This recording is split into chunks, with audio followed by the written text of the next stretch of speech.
name is John Vickery. I had the honor of being married to Pamela Vickery for 45 years.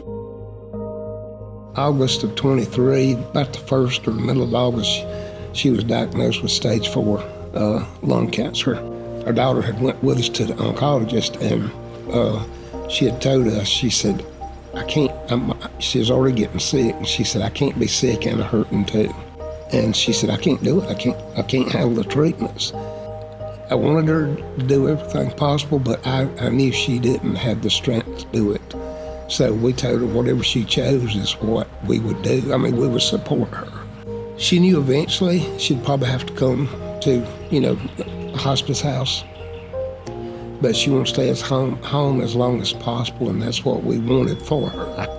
When the home hospice nurses started coming in, Heather and Christine walked in, and it was like they were friends of ours. I mean, the love,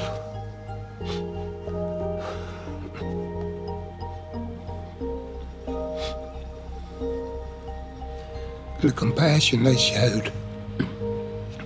Not just Pam, but, me and my daughter and my son. I mean, it was unreal. And even I believe the CNAs would come in, and I mean, everyone was so nice. They gave us their cell phone numbers. If you need us, you call us. That was a peace of mind. She wanted to stay at home as long as she could, but she didn't want to pass it home. She didn't want me to have that memory of her. So with Heather and Christine and Doctor, we was able to control her pain for the most part at home. I mean, we kept her comfortable. But that Saturday night, she started moaning. She'd been incoherent since the Thursday, a couple days earlier. But we was, I was having to do the liquid morphine in her mouth and all this, and so we was making sure that we was doing that. And that Saturday night, though, she started moaning, and we knew she was in pain then, and there was nothing else we could do. So I called on call. He called me back. Within a minute, he called me back. He said, Mr. Vickery, he said, I'll be there as quick as I can. I'm in the Liberty. I'm heading your way. It didn't seem like it was 10 minutes, and he was there. He walked in. He called, I guess, the doctor, Edwards, or whoever, and told him, and then he started doing his thing, and finally got her to where she wasn't moaning, so felt like she was comfortable. And it was the weekend, so he called. There's another nurse that had come out that Saturday morning. So Craig, evidently after his visit to the house, notified her of what had went on, that night. And so when she was on her way to our house, she called me. And she said, Mr. Vickery, she said, I just want to let you know, I know what, that Craig had to come out last night, and, she was having some pain, and I think it's time we move her. I've already talked to the doctor, and there's a bed. And it was hard to let her go. We couldn't get her pain controllable for us. I knew down here that they couldn't. And plus she didn't want to pass it on, so we honored that as well.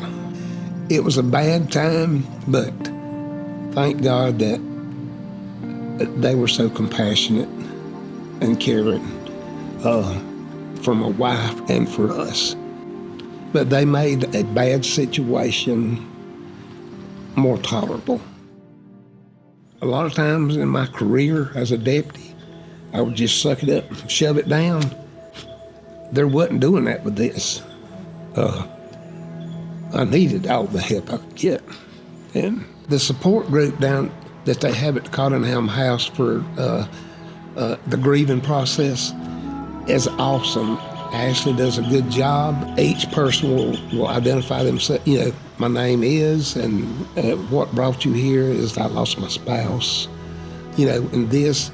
And then any challenges we may be facing, any good things that's, it's happening to us, even though we're going through this process. And sometimes just being in there and talking to someone that's suffering like you are makes it a little more bearable.